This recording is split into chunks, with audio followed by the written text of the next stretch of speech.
個 logo 係 Python。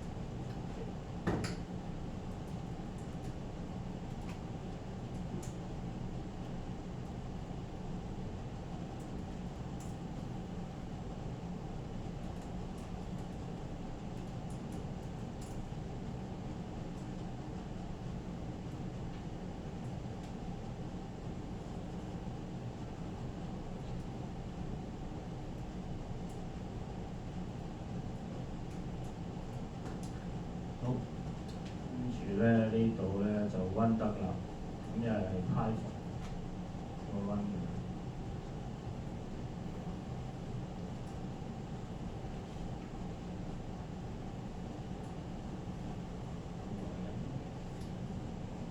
OK， 聽到呢度，下邊咧一個24，一個28。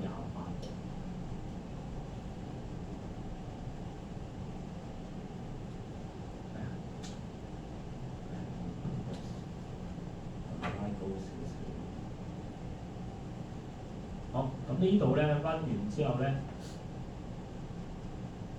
，run 完之後咧呢度係24，一個係28。咁啊24係咩咧？我而家呢個 integer 0嘅話咧 ，integer 0嘅話咧，咁佢就係用24個 byte 嘅。啊，咁如果呢個係5咧，即係 integer 5咧，就係爭咗幾多個 byte 啊？其實4個 byte 嘅，啊。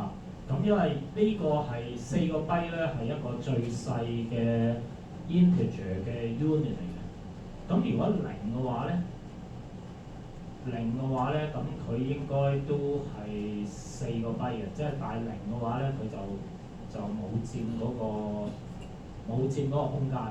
咁如果我 integer 5咧，咁佢就係佔4個 byte 嘅。咁啊4個 byte，因為呢個係一個細 small integer。如果我哋攞翻個 C 嗰個data type 嘅話咧，呢、這個係一個 short 啊嘛，一個 short。咁啊 short 嘅話咧，佢係4個 byte。咁呢個24係咩嚟㗎？如果呢個24，即係我俾你思考下呢個24，點解一個0嘅 integer 會佔24個 byte 咁大？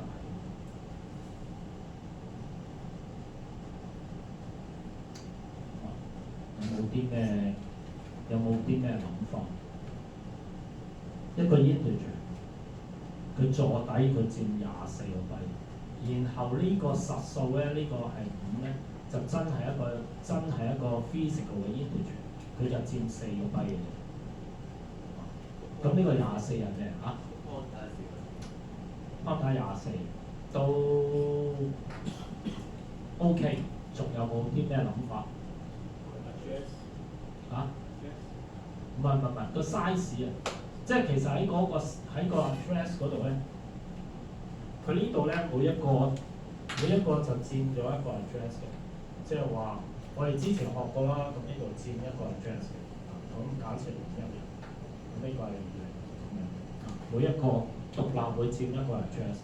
咁佢最基本咧喺呢度嚟講咧，證明咗俾你睇咧，佢最基本個 size 咧就係24個 byte。因為喺 Python 嚟講咧，佢就唔同 C 啊，即係佢雖然係 C Python 啦咁佢唔同個 C 啊，即係 C 嘅話咧，byte 嘅話一個 byte 就一個 byte，或者一個 integer，咁佢一個 small size 嘅 integer 咧，咁佢係4個 byte 咁喺 Python 嚟講咧，佢有個 overhead 嘅，即係話每一個 database 或者每一個 record 咧，每一個 data 每一個 record 咧，佢有 overhead。個 overhead 咧就係24 byte 因為喺 Python 嚟講咧，所有嘅 data 咧，佢都係一個 object。Everything inside Python is an object。OK， 咁佢因為每一個 data 咧，佢都係一個 object 嘅時候咧，咁如果 object 嘅話，佢入邊有好多嘢。就唔係淨係儲，唔係淨係咁簡單儲個 value 佢有好多嘢要儲㗎，佢要儲個 reference count 啦，因為有幾多，即係話我有幾多嚿嘢 x 等於0嘅時候，因為個 x 就係指住個地址嘅啫。但係呢度咧，佢有個 reference count 咧，就話有幾多個 variable 指住佢。而家呢度係一個 variable 啦。如果我又係 y 等於0嘅話咧，咁佢呢度咧就有2個 variable 指住佢。佢有個 reference count 啊。如果個 variable 指住佢嘅去到0嘅話咧，即係話我而家 x 等於1啦，我唔再係等於0啦，個 y 亦都係等於2啦，佢唔再等於0咧。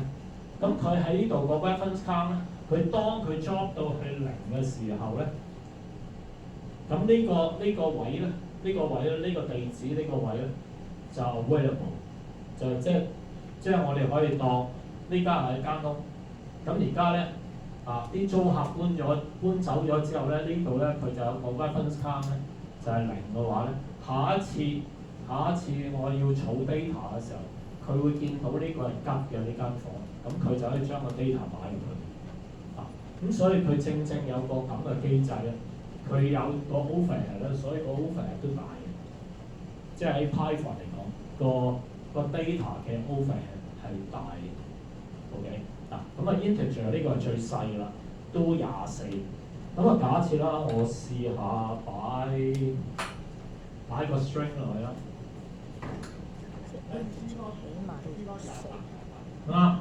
Zlog 28咁所以咧點解我要開呢嚿嘢俾你睇 ？OK 呢個咧唔係。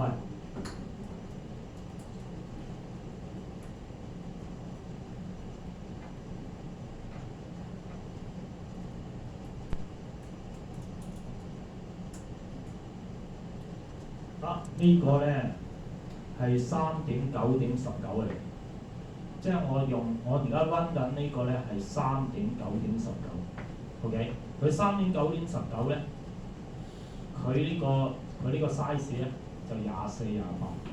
如果我轉咧轉版本，呢個好多係呢度。